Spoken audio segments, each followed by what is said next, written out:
Guys, इस movie की शुरुआत में हमें एक समंदर का सीन दिखाया जाता है जहाँ पर कुछ लोग फिशिंग करने के लिए गए हुए थे। लेकिन तभी हमें वहाँ पर एक काफी खतरनाक एंटिटी का एक टेंटिकल दिखाया जाता है और इसी वक्त एक बंदा जाल में फंस चुका था, जिसे वो टेंटिकल कट लगा देता है, जिसकी वजह से उस बंदे को काफी ज्यादा ब्लीडिंग होने लगती है। इसीलिए उसके साथ ही उसे पानी से बाहर ले जाते हैं और लोगों ने अपने इतने बड़े जाल में एक छोटे से ऑक्टोपस को फंसाया हुआ था, जिसे एक छोटा लड़का मारने की कोशिश करता है। लेकिन उसका भाई उससे कहता है कि हमें मरे हुए ऑक्टोपस के नहीं बल्कि जिंदा ऑक्टोपस के पैसे मिलेंगे। और फिर वो तीनों ही भाई उसे अपने रेस्टोरेंट पर ले जा रहे थे। उनमें बड़े भाई का नाम होता है शाओ फैंग, जिसने अपने भाइयों की वजह से जीमो से भी रिश्ता नहीं रखा, जो कि उसकी एक टाइम पर गर्लफ्रेंड थी। जीमो अब उस ऑक्टोपस के बच्चे को देखने के लिए यहाँ पर आ जाती है, क्योंकि ये नॉर्मल ऑक्टोपस से काफी ज्यादा अलग था। और जब फैंग वहाँ पर आता है तो जीमो उससे कहती है कि तुम इसका करोगे क्या। तो फैंग कहता है कि अगर तुम मेरे साथ में डिनर करोगी तो मैं इसे तुम्हें रिसर्च के लिए दे दूंगा, नहीं तो मैं इसे किसी को भी बेच दूंगा। जीमो कहती है कि तुम्हें इसके लिए चाहे कितना भी पैसा क्यों ना मिले, मगर तुम इसको बेचना मत। फ्रैंक कहता है कि तुम्हें हमेशा अपनी रिसर्च की पड़ी रहती है, तुम मेरे बारे में कभी भी नहीं सोचती। इसके बाद हमें उस आइलैंड के बीच का सीन दिखाया जाता है, जहाँ पर वो बिग ऑक्टोपस के टेंटिकल्स लोगों को पकड़ने लगते हैं, यहाँ तक कि वो कुछ लोगों को पकड़ के खा भी जाता है। इसके बाद हमें एक जंगल का सीन दिखाया जाता है, जहाँ पर कुछ हथियारबंद लोग किसी जगह पे जा रहे थे और वो सभी अपने एक टीम मेंबर को बचाने के लिए गए हुए थे, जिसे कुछ टेररिस्ट द्वारा पकड़ा गया था। लेकिन तभी वहाँ पर उनकी टीम पहुँच जाती है, जो कि बाकी के लोगों को गोलियां मारने लगती है और वो सभी का खात्मा करते हुए अपनी टीममेट के पास में पहुंच जाते हैं। तो जनरल उस किडनैप हुए लिन से कहता है कि तुमने देखा कि तुम्हारे एक्सपेरिमेंट की वजह से तुम्हें किडनैप तक कर लिया गया। इसके बाद अब हमें जीमो की शिप को दिखाया जाता है, जो कि कहती है कि हमने हजारों एक्सपेरिमेंट अपने इसी नेट के साथ में किए हैं, लेकिन ये इस बार कैसे टूट सकता है। और इससे रिलेटेड जो रिपोर्ट्स निकल के आई थी वो बिल्कुल भी नॉर्मल नहीं थी, क्योंकि जिस जीव के बारे में रिपोर्ट में बताया गया है वैसा तो कोई जीव समंदर में है ही नहीं। लेन अब वापस से अपने रिसर्च शिप पर आ चुका था, साथ ही उसने अपने सभी सोनार सिस्टम को एक्टिवेट करा दिया था ताकि वो उस अनजाने जीव के बारे में पता लगा सके। लेकिन जीमो उन लोगों से कहती है कि तुम लोग बिना मेरी इजाजत के मेरी लैब में नहीं आ सकते। तो लिन उससे कहता है कि मैं इसमें तुम्हारी काफी ज्यादा मदद कर सकता हूँ, तुम्हें बस मेरे बताए हुए रूल्स को फॉलो करना होगा। तो जीमो कहती है कि मैं म्यूटेशन पर तो रिसर्च करती ही नहीं हूँ। तो लिन कहता है कि जितने ज्यादा सैंपल्स मैं तुम्हें दे सकता हूँ उतने तुम्हें कोई भी नहीं दे सकता, इसलिए इसके बारे में जरूर सोचना। और वैसे भी शाओ फैंग ने ऑक्टोपस को पकड़ा है, मैं उसको देखने के लिए जा रहा हूँ। इसके बाद वो शाओ फैंग के रेस्टोरेंट में पहुंच जाता है। तो शाओ फैंग उससे कहता है कि ऐसी क्या बात है जो कि तुम मेरे इस गरीब खाने में आए हो। लिन उसे सबसे पहले काफी सारे पैसे ऑफर करता है और कहता है कि इनके बदले मुझे तुमसे एक ऑक्टोपस चाहिए। शाओ फैंग कहता है कि तुम जितना ऑक्टोपस मांगोगे मैं तुम्हें उतने ऑक्टोपस दे दूंगा, लेकिन मैं तुम्हें अपना फेवरेट वाला फेमस ऑक्टोपस नहीं दूंगा। तो लिन उससे कहता है कि ये इतने ज्यादा पैसे हैं कि इनसे तुम आराम से जीमो के साथ में अपनी एक अच्छी लाइफ बिता सकते हो। तभी वहाँ पर जीमो आ जाती है, जिसके बारे में शाओ फैंग को पता चलते ही वो तुरंत ही नीचे चला जाता है। जीमो से कहती है कि क्या डायरेक्टर लिन यहाँ पर आए हुए थे, कहीं तुमने उन्हें वो ऑक्टोपस तो नहीं बेच दिया। तो शाओ फैंग कहता है कि तुम्हें मुझसे ज्यादा उस ऑक्टोपस की चिंता है। जीमो कहती है कि आजकल हमारे यहाँ काफी ज्यादा खतरनाक घटनाएं हो रही हैं, इसीलिए मुझे लगता है कि तुम्हें वो ऑक्टोपस छोड़ देना चाहिए। इसके बाद फिर वो यहाँ से चली जाती है। लेन अब उस ऑक्टोपस को चोरी करवाने का प्लान बनाता है। शाओ फैंग का रेस्टोरेंट काफी अच्छे तरीके से चल रहा था, जहाँ पर काफी सारे कस्टमर्स आए हुए थे। जीमो को अपने डिवाइसेस द्वारा पता लगता है कि वो ऑक्टोपस उसी रेस्टोरेंट की तरफ बढ़ रहा है, इसीलिए जीमो तुरंत ही शाओ फैंग के रेस्टोरेंट की तरफ निकल जाती है। वो ऑक्टोपस अब उस जगह पे आकर काफी ज्यादा तबाही मचाने लगता है, जिसमें बहुत सारे लोगों को चोट भी लग जाती है। शाओ फैंग अपने भाइयों के साथ में मिलकर उस ऑक्टोपस को भगाने की कोशिश कर रहा था, क्योंकि वो यहाँ पर उस छोटे ऑक्टोपस को लेने के लिए आया हुआ था। तभी लिन के कुछ लोग शाओ फैंग की गाड़ी को ले जाने लगते हैं, जिसके अंदर वो छोटा ऑक्टोपस मौजूद था। ऑक्टोपस शाओ फैंग के पूरे रेस्टोरेंट को ही तोड़ फोड़ कर रख देता है। जीमो के आते ही शाओ फैंग वहाँ पर अपनी गाड़ी का पीछा करने को बोलता है। हाईवे पर वो दोनों उस गाड़ी का पीछा करते हुए जा रहे थे, साथ ही शाओ फैंग के भाई भी यहाँ पर गुंडों के साथ में लड़ रहे थे। शाओ फैंग जीमो की गाड़ी की मदद से अपनी गाड़ी तक पहुँच जाता है, जिससे कि फाइनली अब उसकी गाड़ी उसको मिल जाती है। लेकिन वहाँ पर जीमो का भी एक्सीडेंट हो जाता है, जिससे कि अब शाओ फैंग उसको वहाँ से बचाकर अपने रेस्टोरेंट पर पहुँचता है, जो कि पूरी तरीके से खत्म हो चुका था। इसीलिए अब शाओ फैंग जीमो के साथ में उसके घर पर पहुँच जाता है। न्यूज पर भी अब इसी बारे में ही बताया जा रहा था। जीमो शाओ फैंग से कहती है कि मैं तुम्हारा कर्ज चुकाने के लिए अपना घर तक बेच दूंगी, लेकिन शाओ फैंग को तो यह मंजूर ही नहीं था। तभी जीमो शाओ फैंग के पास में आ जाती है, क्योंकि वो भी उससे लव करती थी, इसीलिए वो दोनों फाइनली एक होने का डिसाइड कर ही लेते हैं। शाओ फैंग को मैसेज मिलता है कि उसके दोनों भाई फिशिंग करने के लिए जा रहे हैं। शाओ फैंग को अब वो चीजें याद आती हैं जो कि अभी हाल ही में उसके साथ में हुई हैं, इसीलिए अब वो जीमो के साथ में अपना काम डन करके यहाँ से निकल जाता है और वो उस ऑक्टोपस को भी लिन को बेच देता है, क्योंकि उसे पैसों की सबसे ज्यादा जरूरत थी। तभी जीमो भी वहाँ पर आ जाती है और वो उससे कहती है कि आखिर तुमने ऐसा क्यों किया। वो कोई मामूली ऑक्टोपस नहीं था,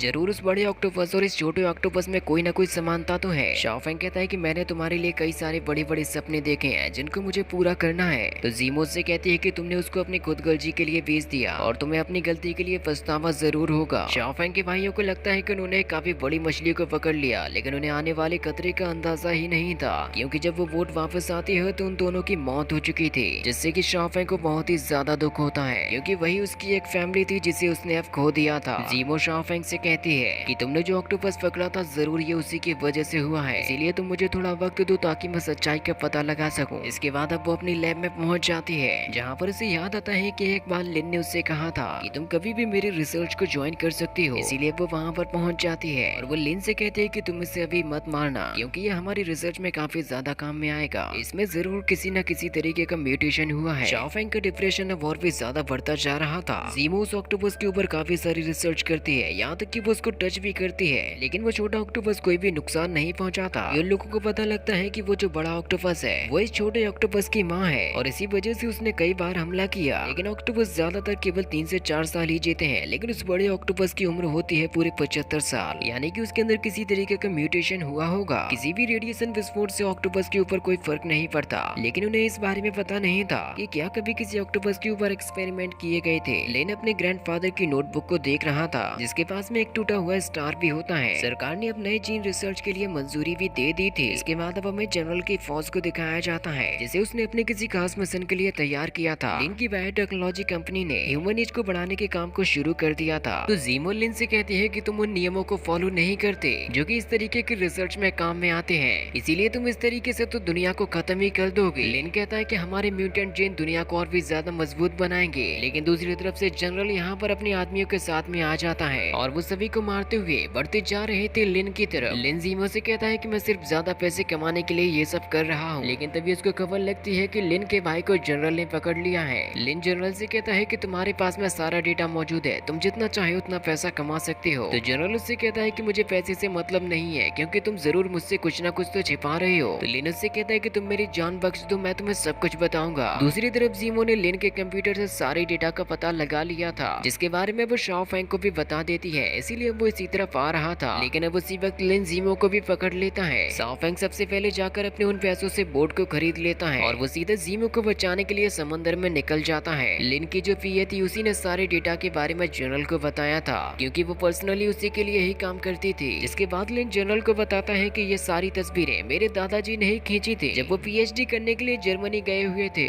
उस वक्त जीन रिसर्च के दौरान काफी सारे एनिमल्स के ऊपर प्रैक्टिकल किए गए थे, इनमें एक छोटा ऑक्टोपस भी शामिल था, लेकिन वह वहाँ से भाग गया। वर्ल्ड वॉर 2 के खत्म होते ही सारे सबूतों को भी मिटा दिया गया, इसीलिए मुझे इस बेबी ऑक्टोपस की जरूरत थी, जिसके ऊपर रिसर्च करने के बाद मुझे ये पता चला कि मेरे दादाजी का एक्सपेरिमेंट फाइनली सफल रहा। लेकिन उनकी लैब को ढूंढने के लिए उसे आधे स्टार के टुकड़े की जरूरत होती है, जो कि मौजूद होता है जनरल के पास में, और उसने ये स्टार का टुकड़ा निकलवाने के लिए पहले से ही सब कुछ प्लान किया हुआ था। इसके बाद अब वो लोग उस बेबी ऑक्टोपस को आधे समंदर में लटका देते हैं, क्योंकि उन्हें पता था कि बिग ऑक्टोपस जरूर आएगी। साथ ही यहाँ पर अब शाओफेंग भी आ चुका था। दूसरी तरफ से वो बिग ऑक्टोपस भी आ रही थी, लेकिन जैसे ही शाओफेंग को पकड़ लिया जाता है, जनरल कहता है कि इसे पानी में फेंक दो, लेकिन शाओफेंग के पानी में गिरने से पहले ही उसे बेबी ऑक्टोपस ने बचा लिया था। उसी वक्त अब वहाँ पर बिग ऑक्टोपस भी आ जाते हैं, जिसके ऊपर वो सभी लोग गोलियां चलाने लगते हैं। शाओफेंग अपनी जान बचाने के लिए ऊपर की तरफ चढ़ने लगता है। बिग ऑक्टोपस काफी सारे लोगों को मारते जा रही थी। शाओफेंग अपनी जान बचाकर उस छोटे ऑक्टोपस को भी पानी में फेंक देता है, लेकिन उसे तो काफी सारी गोलियां लग जाती हैं। बिग ऑक्टोपस अब सभी के सामने आ जाते हैं, जिसके ऊपर धुआंधार गोलियां चलाई जा रही थी, जिससे कि उसका गुस्सा और भी ज्यादा बढ़ रहा था। ऑक्टोपस चारों तरफ से उस बोट को घेरने लगती है, इसीलिए अब जनरल उसके ऊपर रॉकेट लॉन्चर चला देता है, जिससे कि बिग ऑक्टोपस शांत हो जाती है और जनरल अपनी मंजिल की तरफ निकल जाता है, क्योंकि वो लोग वर्ल्ड वॉर 2 के दौरान की लैब को ढूंढ रहे थे। जीमो कहती है कि उन्होंने कभी भी इंसानों को नुकसान नहीं पहुंचाया था, लेकिन हम इंसान लालच के चक्कर में आकर पता नहीं क्या कुछ नहीं कर बैठते। अगर वो सीरम जनरल के हाथ में लग गया तो वो बहुत ज्यादा तबाही मचा सकता है। ऑक्टोपस अभी भी उन लोगों का पीछा कर रही थी, जिसके बाद फिर वो शिप को ही जकड़ लेती है, क्योंकि वो सभी को मारना चाहती थी। इसीलिए शिप में मौजूद सभी लोग वहाँ से भागने लगते हैं। वो सभी लोग पानी में कूदकर किनारे तक पहुँच जाते हैं, जिसके बाद फिर वो बिग ऑक्टोपस पूरे शिप को ही क्रश कर देती है। जनरल अब उस टापू पर पहुंचकर उस लैब की तलाश में निकल जाता है, जहाँ पर लिन सभी को डायरेक्शंस बता रहा था। वो लोग अब एक गुफा के अंदर जाने लगते हैं। जीमो और शाओफेंग अभी भी साथ में ही होते हैं, लेकिन वो बिग ऑक्टोपस अभी भी उन लोगों का पीछा कर रही थी। शाओफेंग जीमो से कहता है कि तुम्हें मुझसे वादा करना होगा कि तुम इस गुफा से जिंदा बाहर निकलोगी। जीमो कहती है कि हम दोनों साथ में ही बाहर निकलेंगे। ऑक्टोपस अब धीरे धीरे करके पीछे के लोगों को मारने लगती है। वो सभी लोग थक कर एक जगह पे रुक जाते हैं, लेकिन उन्हें जैसे ही पता चलता है कि बिग ऑक्टोपस आ रही है, वो लोग अब यहाँ से भागना शुरू कर देते हैं, क्योंकि बिग ऑक्टोपस काफी सारे लोगों को मारती जा रही थी। वो लोग भले ही उसके ऊपर काफी सारी गोलियां चलाते हैं, लेकिन उनका तो उसके ऊपर असर भी नहीं होता। वो लोग अब गुफा के अंदर और भी ज्यादा फंसते जा रहे थे। साथ ही उन लोग के सोल्जर्स की भी संख्या कम होती जाती है। जीमो के साथ में उसका एक लैब फ्रेंड भी था, जिसे वो ऑक्टोपस पकड़ के खा जाती है। जनरल कहता है कि ये मॉन्स्टर हम में से किसी को भी नहीं छोड़ेगा। इसके बाद अब फाइनली वो सभी लोग उस लैब में पहुंच जाते हैं, जो कि 75 साल पहले बनाई गई थी। वो लोग सबसे पहले जाकर वहाँ के दरवाजे को खोलते हैं, जिसके अंदर लैब के सारे रिसर्च का सामान पड़ा हुआ था। जनरल लिन से कहता है कि अब जल्दी से जाकर तुम उस सीरम को ढूंढ कर लाओ। जीमो को उसका डिवाइस दे दिया जाता है ताकि वो सीरम को चेक कर सके कि ये सही है या नहीं। लिन को वहाँ पर काफी सारे सीरम दिखाई देते हैं, जिनमें से वो असली वाले को ढूंढने लगता है। जनरल को वहाँ पर काफी सारे बॉम्ब भी रखे हुए दिखाई देते हैं, जिनको वो पूरी इस गुफा के अंदर ही फिट करा देता है। लिन को फाइनली वो सीरम मिल ही चुका था जिसे वो ढूंढ रहा था। जनरल इसे जीमो को दे देता है ताकि वो उसको चेक कर सके, लेकिन जीमो को पता लगता है कि ये तो असली वाला है ही नहीं। तो जनरल गुस्से में आकर लिन को गोली मार देता है। उसी वक्त अब वहाँ पर वो बिग ऑक्टोपस भी आ चुकी थी, जिसके ऊपर अब गोलियां चलाई जाती हैं और सभी लोग वहाँ से भागने लगते हैं। जीमो यहाँ पर अपने भाई को बचाने की कोशिश करती है। वो बिग ऑक्टोपस एक एक करके वहाँ के सभी लोगों को मारते जा रही थी। लिन जीमो और शाओफेंग से कहता है कि तुम दोनों को यहाँ से चले जाना चाहिए। जनरल की पूरी आर्मी ही पूरी तरीके से बिखर चुकी थी, क्योंकि उस ऑक्टोपस ने सभी को जान से मार दिया था।